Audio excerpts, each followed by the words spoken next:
So I think we could all do with a little bit of cheering up, and I've picked out 1, 2, 3, 4, 5, 6, 7 retro games that I think you need to play when you're feeling a little bit down. Now, I did one of these videos in 2019 and I mentioned games like Sonic 2, Ocarina of Time, Twilight Princess, Super Mario World and more. So I've stretched out a little bit and I've maybe thought that little bit more laterally. So I'm adding some value here and I want you guys to add your list in the comment section below. Let's kick it off.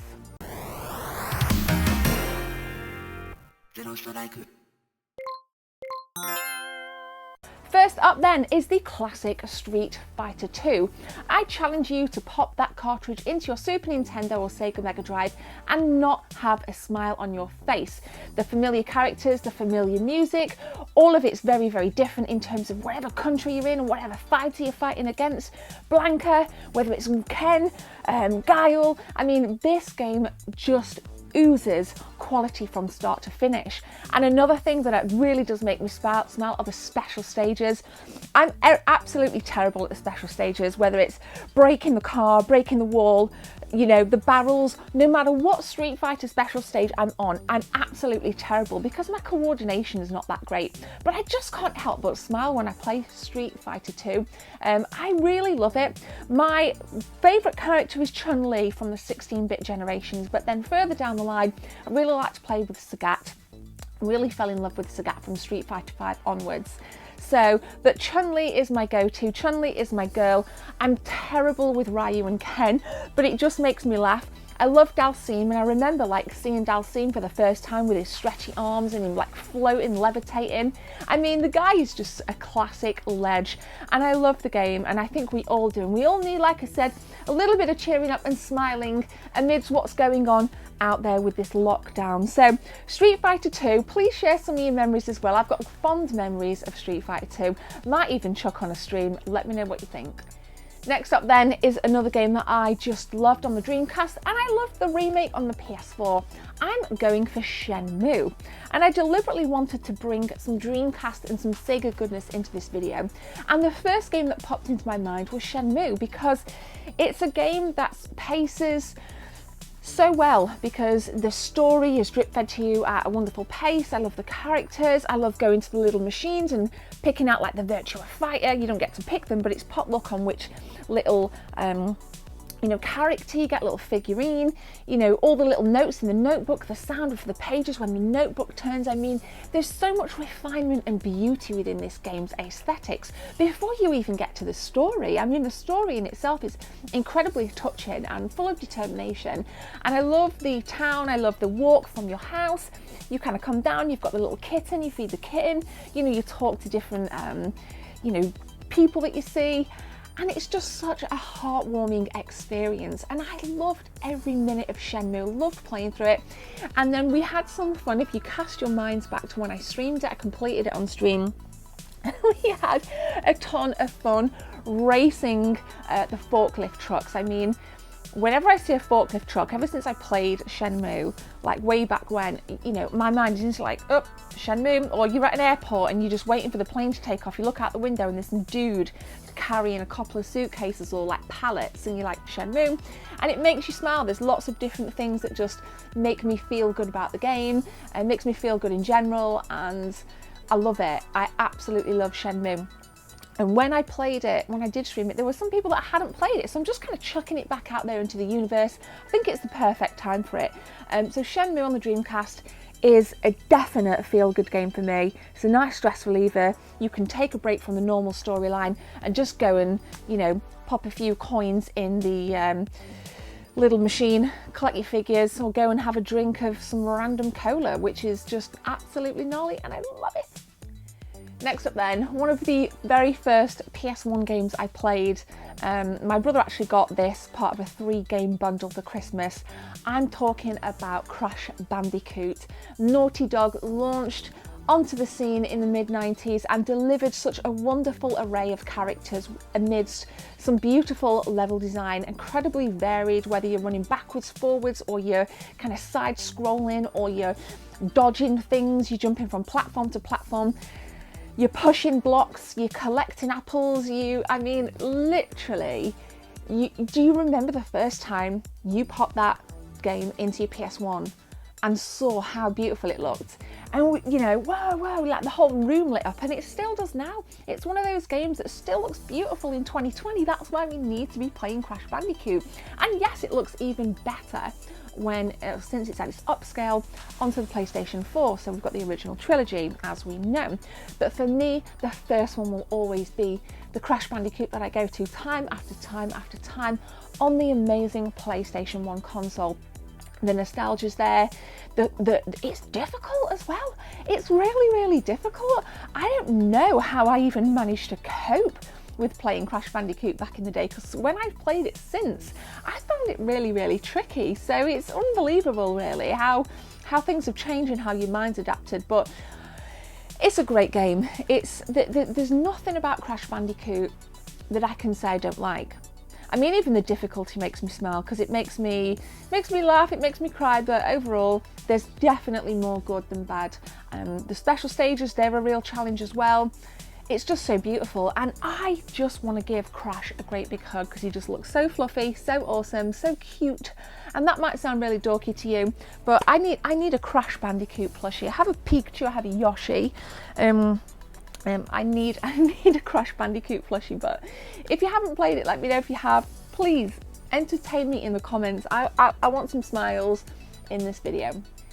Next up then is an 8-bit wonder. First played it on the NES, and I'm talking about California Games. Whew. How much fun is that? One of the events, there's 6 in total, the one that made me smirk the most was the Frisbee, because me and my brother, we would like skim it, and obviously you'd have to try and catch it with the other person at the end. And on the NES version, you just had this weird jump and she'd just float and go like that. So 9 times out of 10, we would aim to get the stupidest, longest jump ever without even catching the Frisbee. So that's one thing that I really do love about that game. I love the fact that I'm absolutely terrible on the half pipe, but eventually I started to get it. I love the fact that I used to always pick Casio as my sponsor, because back then I had a Casio watch and I was like, whoa, that's my watch. So that was fun. I love like the different like brands when you kind of like log in and you can pick which sponsor. I think there's 3, 6 now. I think there's 9, maybe even 12 sponsors. Really enjoyed as well the roller skating level, because I lived in the middle of the country and there were no beaches around me. There was nothing like that when I was a kid. It was nothing. So being able to like dip into this video game and be next to a beach thinking that I was like really cool and stuff, it was amazing. And it was back when, you know, kind of like back end of the 80s, early 90s, when extreme sports for me was something that was completely unheard of. So it introduced me into something that I've since really loved to watch as an adult as well. But it's fun, there's lots of different variation, it's really easy and quick to complete, but you can play with I think up to 6 players, there may be more, I could have got that wrong. So it's some really nice couch co-op that you can play during lockdown as well. California Games is wicked. And Footbag.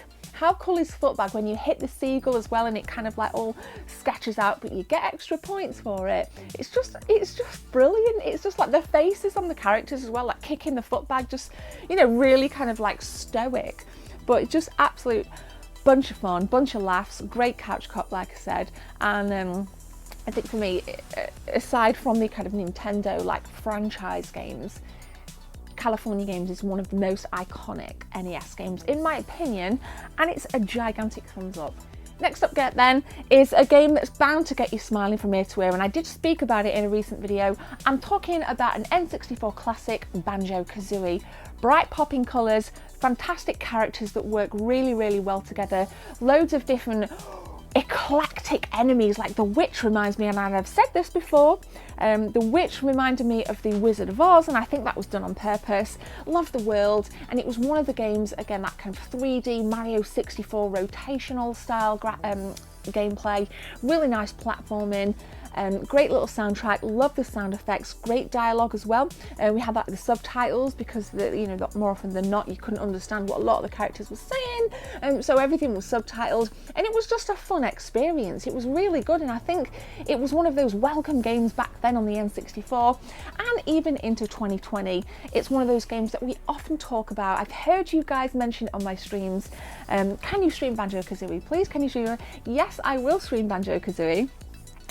So don't worry, we'll get that done, and we can have some fun together, and we can enjoy that classic title of Banjo and his Kazooie, having some fun, having some laughs together. It's a beautiful title, and again, I don't really have a bad word to say about it.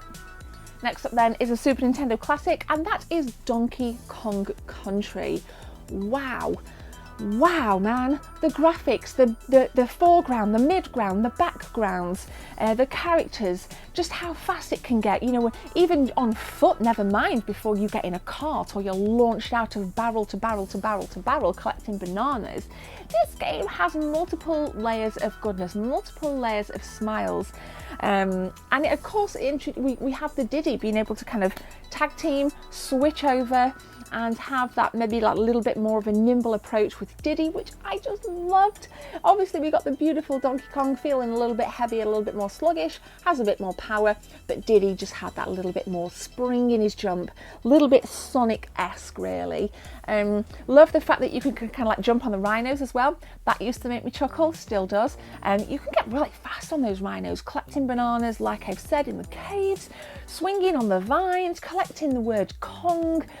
Again, if you like a challenge, I think Donkey Kong has it. And another beautiful thing, and yes, it looks great graphically, but you've got that really nice top-down world, so you can see yourself moving and traversing from level to level, world to world, and it really did pave the way for two additional fantastic games on the Super Nintendo. Donkey Kong Country, I mean, you're probably looking at this video and watching it thinking there's nothing bad to say about anything. That's the whole point. These are games that make us feel good, and that's what we need during this horrible time. So I'm loving Donkey Kong. We've got the crate down here, really rare Super Nintendo variant. Obviously got a couple of games, got the Donkey Kong Country in there and one on the shelf. Major thumbs up for me. I'll never forget the Blockbuster competition as well. So nostalgia's there, graphics are there, challenges there, different characters to ride on, to interact with. Boom, Donkey Kong Country. Next up then, this may be debatable on whether or not it is a retro game. I'm dropping Skate into the mix. Skate, we're actually waiting for Skater XL to drop, which has been on PC for quite some time, but is coming to console this summer. And it's very much takes the premise of Skate, and Skate was fantastic for its realism back in the day. It was chill, it was open world, it really just took everything away from the Tony Hawks and just how crazy that series had gotten, and brought skating back into something majestic again. Now I remember there were these little missions where you had to do like these crazy bails, and it was honestly, it was just like, it was so much fun being able to get that much air and just do crazy flips and just land and get a ton of points for bails. And I loved the world. I loved the one thing that I loved about Skate were the controls. It wasn't just like X, triangle kind of button mashing stuff. It was like, you really had to kind of be very careful on your directions on your thumbsticks to be able to pull off the moves.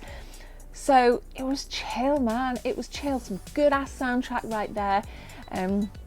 Enjoyed a lot of couch co-op, had some great memories with couch co-op with Skate, and I still to this very day find it just one of the best Skate games out there. Yes, we've got the classic Tony Hawks, but I just prefer the realistic approach. It's chill, man. Can't wait for Skater XL. If you've not heard of it, go and check that bad boy out. So there we go. I hope you've enjoyed this 2020 episode of the Feel Good Games. I'm looking forward to reading what you guys put as well. If you don't want to comment, maybe just chuck a tweet at me, but please use hashtag Team24 if you want to communicate with me on Twitter, because it's just dead easy for me to find rather than go through all the @Juicy Game Review. Just hashtag it Team24 and I'll be able to answer you if you've got any queries. So I'm going to leave it there. If you've enjoyed this video, please leave a thumbs up. Please hit that subscribe button. If you're kind enough, hit that join link if you want to become a sponsor of the channel. Everyone features in videos if you're a sponsor with other perks as well. We're going to roll that footage now. Have a great day and I'll see you soon.